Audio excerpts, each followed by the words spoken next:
Hello everyone, welcome back to the channel. So today I'm taking a look at the BigMe B7 tablet, which is a 7-inch color ePaper display that supports 4G. Now this tablet is unique in the sense that it runs Android 14 OS, which means you can do things like browsing, listening to music, watching videos, as well as reading. Now I'll go through all the features and specs that I think are important for anyone considering buying a tablet like this. So with that said, let's get straight into the unboxing. The tablet comes packaged in this really lovely white box, which has two separate boxes, one for the tablet and the other one for the case. In the main box you get some paperwork, a SIM card / SD card remover tool, a Stylus tip remover tool, a USB A to C charging cable, a stylus, and the B7 tablet itself. It's all packaged really nicely and it feels like a lot of thought has been put into the packaging as well as the materials used, which is really nice to see. Now you also get this really nice leather folio case which feels really premium to the touch, and it offers protection to the screen and the back of the tablet. It's also magnetic, so it's really easy to attach and remove, and it's got a small flap at the end to hold the stylus in place. It's also got a punch hole at the back for the camera. Now these types of cases are really good for keeping your device nice and lightweight, as they don't overbulk a nice thin device like the B7 tablet here. But they don't offer the best protection in my opinion, because they don't protect the corners, which are most prone to damage if the tablet is dropped. But look, I just wanted to point that out. I can't complain. They've done more than most companies and included some protection straight out of the box. The case also doubles up as a stand if you wanted to place it on a desk or a bedside table while you're reading, which is also pretty cool. Now design wise, the tablet has a nice premium feel to the touch with a space grey colour used all around, and the bezels are not too wide. It's got an extra part to the left of the screen which has two buttons. These control the volume by default, but that can be changed in the settings to flick through pages while you're reading, since that's what you'll most probably be using this tablet for the majority of the time. Now while it does make the tablet asymmetrical, it does offer some practicality in that it's comfortable to use and grip the tablet without touching the screen accidentally. The screen does also auto rotate, but this feature is not on by default, so when you do turn it on you can hold the tablet from this part with either hand and the screen will turn. On the left side you'll find a speaker and a charging port. On the top it's got the power on and off button, nothing on the right. On the bottom you'll find the SD card and the SIM card tray, and on the back you'll find the logo and the camera on the top right, which sits flush with the back, which means you can lay it flat on the table without having a problem.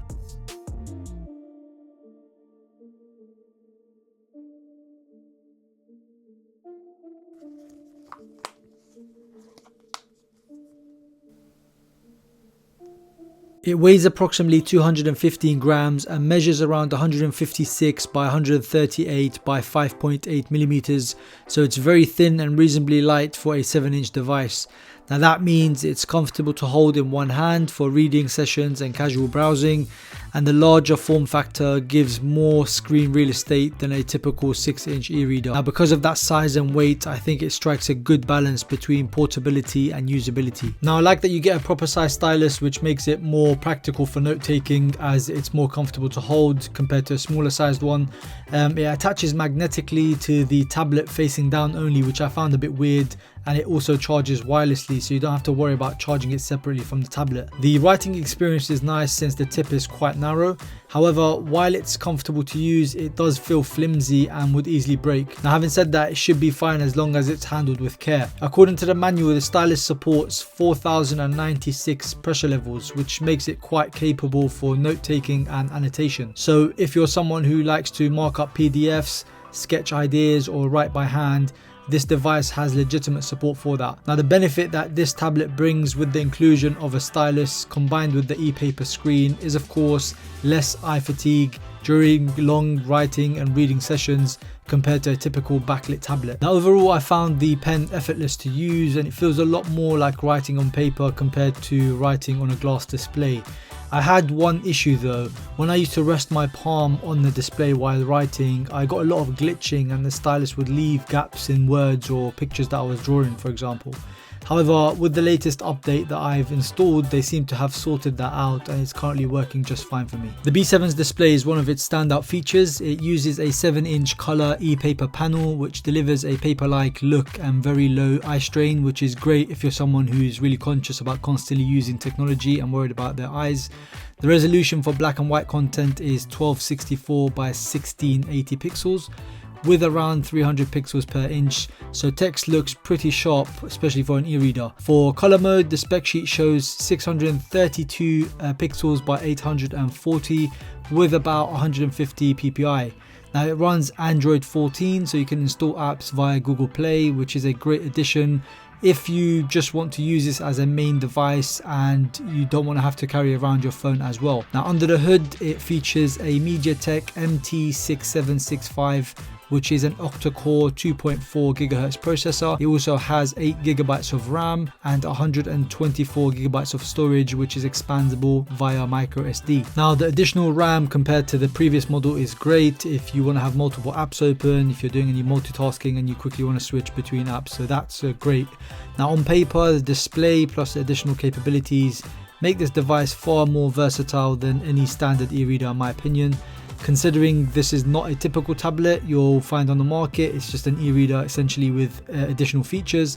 It performs really well the majority of the time, with the occasional hiccups here and there. Now here's a quick look at the user interface. You have your typical layout with your apps on the home screen, and you can swipe across different pages to access more apps that you've installed with a favorites bar at the bottom. The tablet has a quick menu allowing you to access features like your brightness, your volume and your connectivity. You also have a navigating board which lets you quickly access apps, and you can change the option of which apps appear here in the settings. Now overall, the UI is pretty straightforward, easy to navigate and get your head around, which definitely helps, especially if you're switching over to a new device. In terms of connectivity, the tablet supports 4G cellular via a nano SIM slot, which means you don't have to rely solely on Wi-Fi and Bluetooth for connectivity, and it also supports Wi-Fi 2.4G and 5G for wireless peripherals and network access. The camera has a 5 megapixel sensor, which is decent for things like scanning documents, but of course it's unusable for capturing day-to-day photos, as that's not what it's intended for. In terms of audio, there is one speaker on the left side of the tablet which sounds good but slightly hollow in my opinion, but overall it has decent clarity for a device like this, and here are some examples for you to listen for yourself.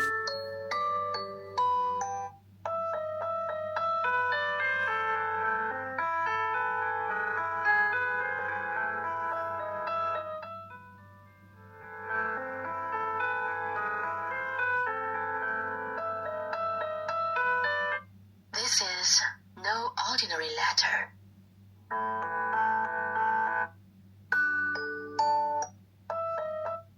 It's got a 3000 mAh battery that will last between 10 to 12 hours from my experience, but sometimes it will go on for a couple of days on light use. Of course, it will all depend on what you're actually doing on the tablet. Do you have Wi-Fi constantly on, for example? Are you browsing, watching videos, etc.? Because these things will definitely affect the battery. If you're just reading and checking the news from time to time, you should be fine to get 2 to 3 days out of it. Also, brightness is a big factor, so how high your brightness is will also affect the battery.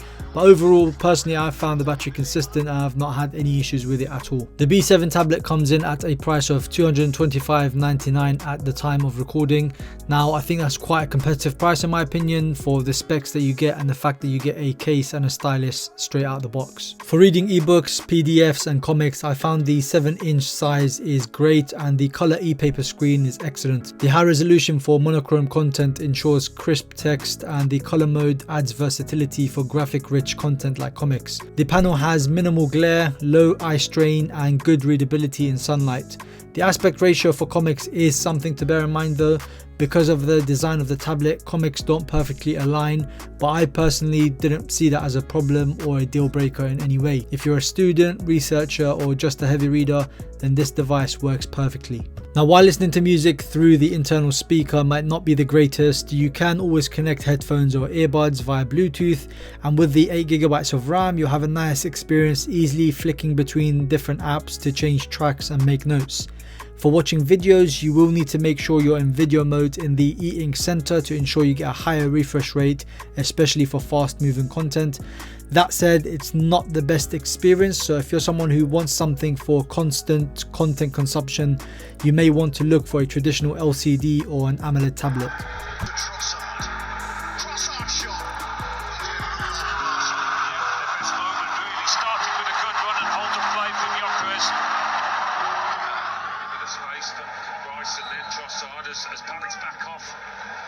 This tablet is also great for browsing and reading articles online. I found the experience really enjoyable, and knowing that I'm not straining my eyes just makes me feel a bit better and encourages me to read more.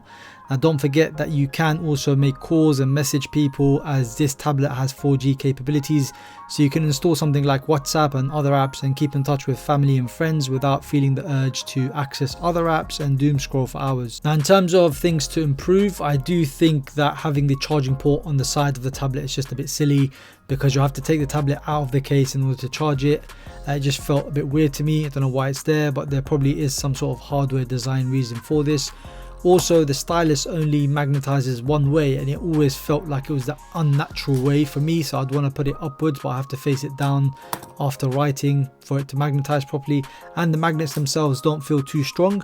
You do get that case flap which kind of protects it, but because the magnets are not too strong, I feel like it can easily be knocked off with accidental touches, which means if you're taking this out with you, putting it in your bag, in your pocket, you may end up getting home and not being able to find your stylus. However, I do think these are kind of minor design issues which can definitely easily be rectified, and they would make this tablet a lot better. Now, having said that, this is my first ePaper tablet, so there may be some flaws that I haven't been able to identify. If you see one yourself or you manage to pick one out, then do drop it in the comments and I'll have a look at it. Now, to wrap things up, I think the BigMe B7 is a compelling device for anyone looking for a hybrid between an e-reader and an Android tablet. It's got good color ePaper display, strong specs, stylus support and 4G calling capability, which I think set it apart from many rivals.